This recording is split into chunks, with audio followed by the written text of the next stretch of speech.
Selamat datang kembali di cerita Bunda. Sebelum lanjut jangan lupa tengok versi aslinya di KBM Novel dari karya buku Tentara Polisi. Jangan lupa subscribe dulu ya, komen dan like. Selomita baru saja menamparku. Ibu, aku salah apa? Selomita melotot lalu membungkam mulutku dengan tangan kanannya. Tangan kiri yang masih terkait dengan tanganku segera menutupi garis kancing kemejanya. Jangan berisik, ucapnya. Nikta, kamu sudah tidur. Ulang Pak Jody. Selomita tak menjawab.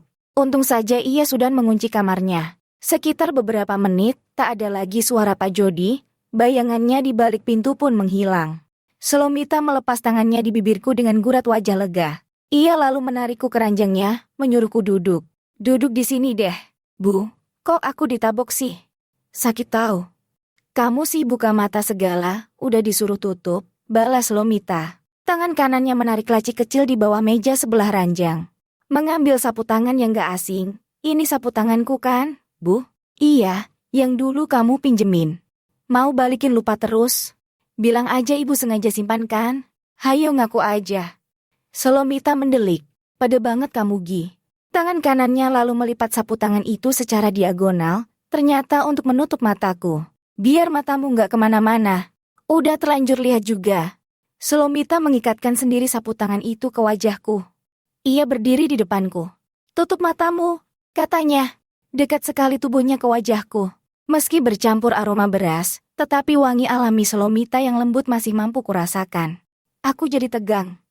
Agak kesulitan jam mengikat ujung sapu tangan karena satu tangannya masih terbeban dengan tanganku di borgol besi ini. Kedua lengannya bahkan melingkar hingga ke belakang kepalaku. Aku menelan ludah saat terasa lama jam mengikatnya. Aduh, keringat dinginku kembali bercucuran. Butuh waktu beberapa saat hingga akhirnya terikat juga sapu tangan itu.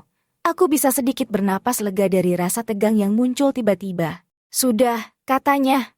Pendengaranku lebih sensitif ketika mataku ditutup. Aku bisa merasakan pula Selomita melepas kemejanya, tetapi tertahan di tangan kiri. Karena bingung melepasnya, sepertinya Selomita mengambil gunting dan menggunting lengan kiri kemejanya. Entahlah berapa harga kemeja itu. Berarti Selomita sekarang. Pikiranku jadi traveling kemana-mana. Udah, buka aja matamu. Aku menarik ikatan sapu tangan di kepalaku. Selomita sudah berganti pakaian. Baju tanpa lengan dengan tali bahu yang bisa dikaitkan. Egi, kamu ini ya bikin masalah aja. Ucapnya sambil meletakkan pistol kecil di dalam lacinya. Terus gimana ini Bu? Cari lagi kuncinya di taman.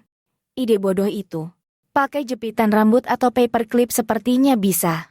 Selomita mengajakku ke meja kerjanya. Banyak tumpukan buku dan novel di sekitar mejanya. Selain hobi menanam tanaman beracun dan memelihara kucing, hobi lainnya adalah membaca buku. Aku mulai tahu tentang kebiasaan dan hobi pacarku ini. Dari satu laci ke laci lainnya, tak juga menemukan barang yang kami cari. Kalau dicari susah ketemunya, kalau nggak dicari nongol sendiri, jepit rambut saja Bu. Usulku. Ia lalu membawaku ke lemari riasnya, membongkar laci yang berisi jepitan rambut. Beberapa saat aku mencoba-coba dan belum juga terlepas. Bisa nggak sih Gi? Sebentar Bu, ini lagi usaha. Lama amat sih. Bu, aku mau ke kamar kecil, ucapku. Ia langsung melotot. Jangan sekarang. Awas aja kamu ya, Gi. Habis-habisan kamu ngerjain aku. Aku terkekeh, nggak sengaja kok. Selomita mengambil alih mengambil jepit rambut untuk membuka kuncinya. Ia tak sabar menungguku. Namun, baru saja ia mencobanya. Pintu kamar diketuk kembali. Aku dan dia kembali saling beradu pandang dengan raut resah. Siapa Egi sih ini? Kamu jangan berisik ya, bisiknya yang kemudian menarikku. Ia menyuruhku berdiri saja di balik pintu. Selomita membuka sedikit pintu saat seseorang di baliknya terus mengetuk. Ada apa Bi? Tanyanya dengan nada cepat. Bu Nikta sudah meminum obatnya? Sudah Bi.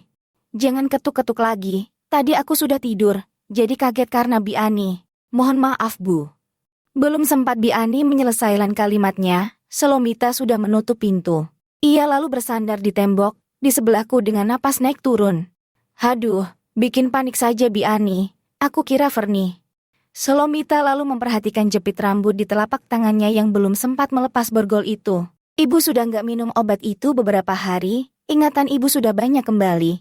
Iya, jawabnya kecil dan jawaban itu seperti menekan sudut-sudut hatiku. Aku jadi ingat hubungan kami akan berakhir jika ingatan Slomita sudah kembali. Artinya waktuku sudah tak banyak bersamanya. Apa saja yang ibu ingat sekarang? Slomita lalu bercerita kalau ia dibesarkan oleh paman dan bibinya setelah ibunya meninggal. Ia tak tahu siapa ayahnya. Ia besar di sebuah daerah kepulauan dan sempat kuliah di Inggris melalui jalur fast track yang hanya membutuhkan waktu 2 tahun.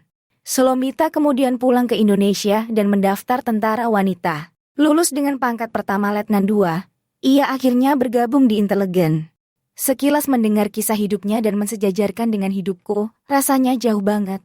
Ia jauh terjangkau, akan tetapi, aku tak mau menyerah. Pasti ada cara lain selama tekadku kuat. Aku sepertinya lahir di Australia. Ibu dari keluarga kaya sepertinya ya. Mungkin, jawab Slomita. Ingatanku masih terbatas sih, jadi belum ingat semua. Pelan-pelan saja, kataku. Siapa nama asli ibu? Dalam ingatanku, rekan-rekan memanggilku Letnan Lin Kahira. Lin Kahira.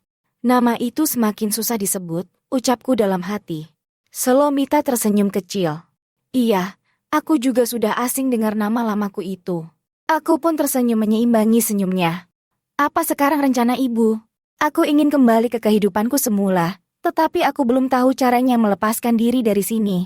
Yang jelas, aku harus bersabar dulu sebelum punya bukti kuat untuk membalik keadaan. Kalau ibu sudah kembali ke kehidupan semula, ibu akan melupakanku? Tanyaku pada Slomita dengan nada sedih. Aku tak yakin bisa menjalani kehidupanku seperti biasa jika hal itu terjadi. Pasti saat itu aku akan merindukan hari-hari seperti ini, bersamanya selalu. Aku menoleh ke arah kananku, dan dia sedang bersandar di tembok. Aku berpindah dan berdiri di depannya. Ibu gak punya perasaan padaku. Wajah Slomita menengadah. Aku memang lebih tinggi darinya. Perasaan? Kan perasaan cinta. Aku menatapnya dalam, berharap dia mengatakan hal yang kuinginkan. Egi, kamu jangan salah paham. Kamu selalu membantuku. Aku hanya menganggapmu teman. Aku tidak bisa menerima perkataannya. Lagi pula, kamu lebih muda dariku. Kita hanya berbeda 2 tahun. Protesku. Iya, tetap saja. Aku nggak pernah terpikir akan menjalin hubungan perasaan dengan yang lebih muda, ungkapnya. Aku sedih mendengarnya. Ibu tega sekali, aku sungguh-sungguh jatuh cinta sejak pertama bertemu. Slomita menyentuh lenganku. Egi, maaf ya. Banyak gadis di luar sana yang pasti lebih baik dari aku. Tapi aku hanya ingin kamu. Aku masih sulit menerimanya. Lalu dengan spontan aku mendorongnya ke tembok. Meski dia menolak, aku tetap menciumnya.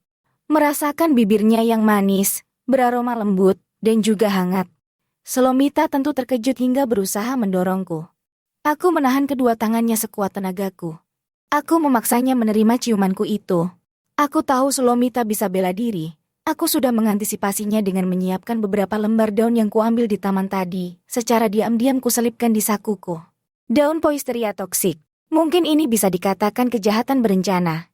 Aku memang sudah gila saat wajahnya selalu menari-nari di dalam khayalku.